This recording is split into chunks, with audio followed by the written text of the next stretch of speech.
Star Wars 7x7 episode 3022. Yes, the 6th episode of Andor drops today. It's the conclusion of the second arc of storytelling in season 1, but we're not going to talk about that today because, hey, no spoilers, right? But we are going to talk about something High Republic related instead. We'll get to Andor tomorrow. Today we're going to talk about Phase 2, just some overarching things to keep in mind now that the door has been cracked open a little bit into this era.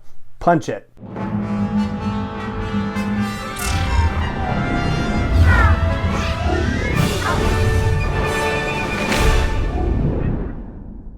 Hey Rebel Rouser, I'm Alan Voivod and this is Star Wars 7x7, your daily dose of Star Wars joy, and thank you so much for joining me for it. So today, 7 things to consider as we begin to look at Phase 2 of the High Republic, especially now that Path of Deceit is already out and available and Quest for the Hidden City is dropping in just a couple of weeks, and Convergence, the adult novel from Zoraida Cordova, is coming at the end-ish of November, and a 4-chapter preview has already been released for it. Here's what I wanted to share with you. For a start, this is taking place, as you'll recall, 150 years before the events of Phase 1 of the High Republic. So just to get specific, that means 382 BBY, and that, generally speaking, means that most everybody who is alive at this time in Star Wars storytelling will be dead by the time we get back to Phase 3, which is supposed to pick up basically where Phase 1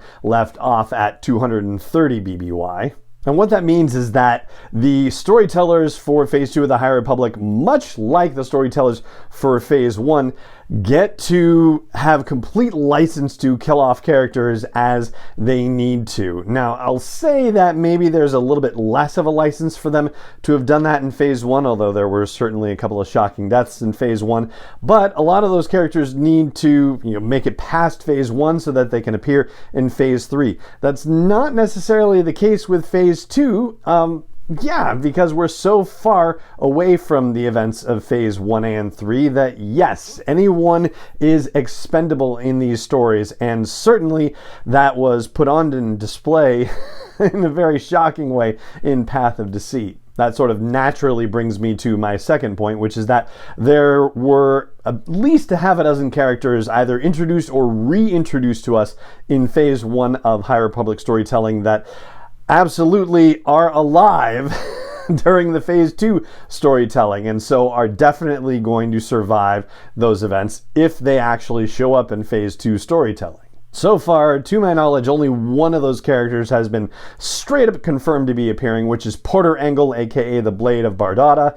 That character is getting a comic situation, so we know that Porter is going to be involved in the storytelling that happens during Phase 2. Yoda and Yaddle, of course, are alive during this era of storytelling. We just don't know whether they're going to show up. Also, other Jedi Council members like Oppo Rancisis and Yariel Poof are kicking around.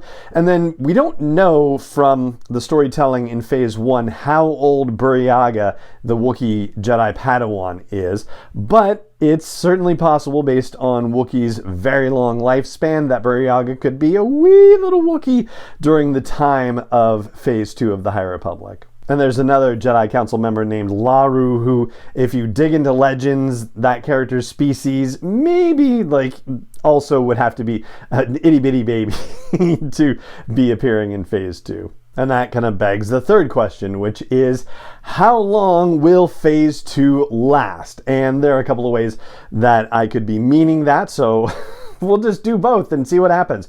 First of all, how long could it last in our time? Well, we know that it was a little over a year and a half in terms of the release of the first novels in Phase 1 of the High Republic to the ending of storytelling and the picking up of storytelling for Phase 2, right? Call it 18 months roughly.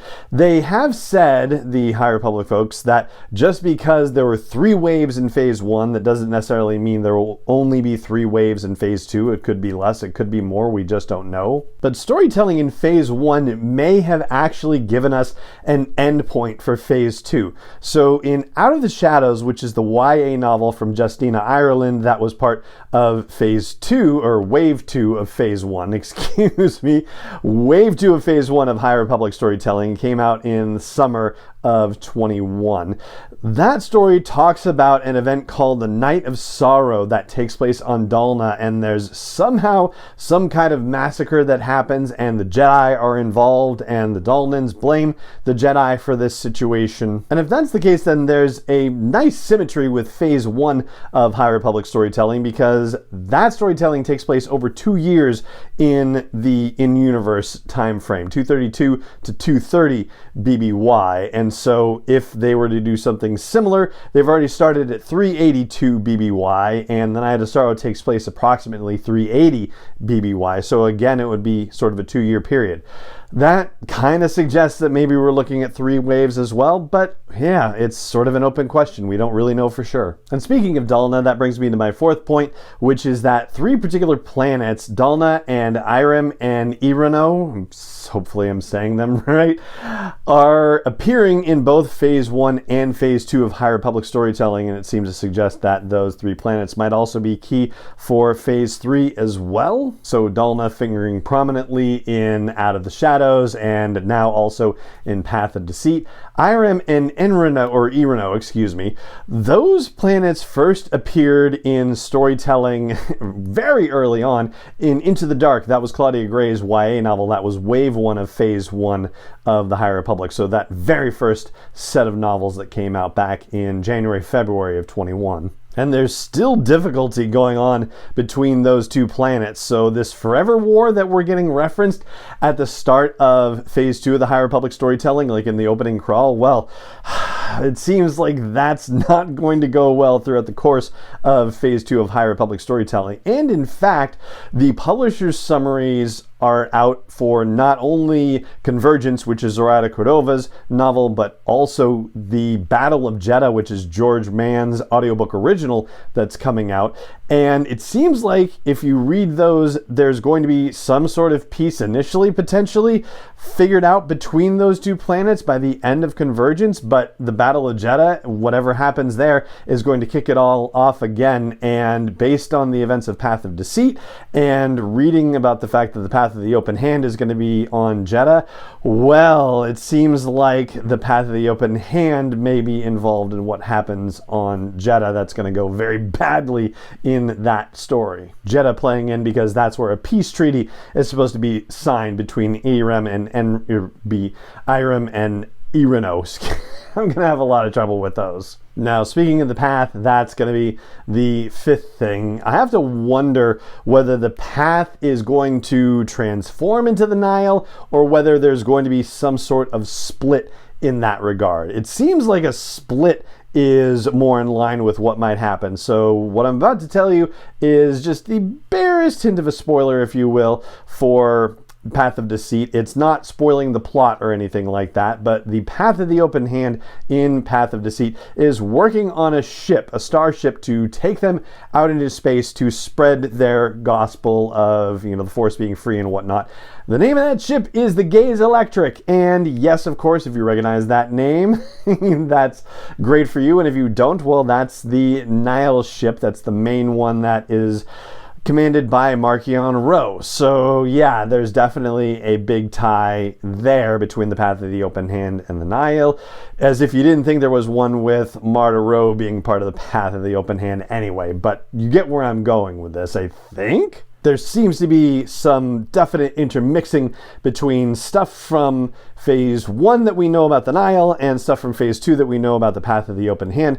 Although in the High Republic Adventures comic by Daniel Jose Older, Yoda encounters somebody who was part of something called the Elders of the Path, but whether that's actually the Path of the Open Hand, they don't necessarily say, I don't think, but these Elders of the Path are involved with hiding a particular artifact, and the Path of the Open Hand is very interested in seeking Force artifacts, so make of that what you will. For a 6th thing, I'll flag something that doesn't really connect to the other 5 that's come before it, but the hyperspace prospecting situation is going to be a big part of Phase 2 of the High Republic. And the Santekas have already been mentioned, but so have the Grafs, Graf.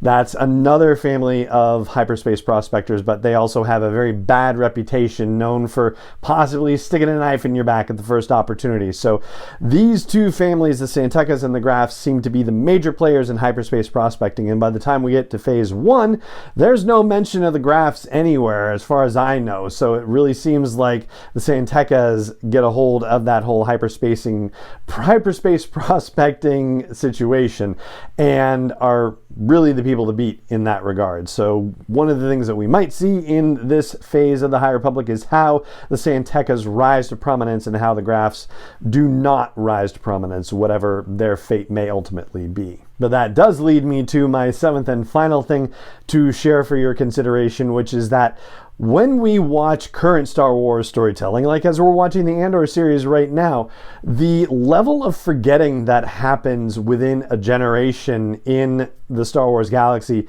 is rather shocking. It always has been. Like, how many people had any idea about the Jedi at the time of the Andor series, right? So much of the galaxy seems to have forgotten that that order even existed. Certainly Palpatine made a lot of efforts to wipe out any records of that, but the forgetting is real. And I think, even in our own lives, as things happen, we kind of experience a, greater forgetting than we have as we used to, basically, is what I'm trying to say. So the events of Phase 2 of the High Republic could well be forgotten in terms of history and memory by the people that we're going to re-meet in Phase 3. So yeah, that has some profound implications for how storytelling is going to happen in that phase and in what we've already seen basically in Phase 1. And I'm going to dig into that forgetting, both just organic forgetting as well as sort of a willful erasing of history, in a future episode where we talk about the High Republic. But for today, I think that is enough to talk about in terms of Phase 2 and things to keep in mind as we start to crack into that era of Star Wars storytelling. And that is going to do it for this episode of the podcast. It just remains for me to say thank you so much for joining me for it, as always, and may the Force be with you wherever in the world you may be. 7x7 is not endorsed or sponsored yet by Lucasfilm Limited, Disney, or 20th Century Fox, and is intended for entertainment and information purposes only. Star Wars, the Star Wars logo, all names and pictures of Star Wars characters, vehicles, and any other Star Wars related items are registered trademarks and/or copyrights of Lucasfilm Limited, or their respective trademark and copyright holders. May the Force be with them. All original content is copyright 2021 by Star Wars 7x7. We hope you love it.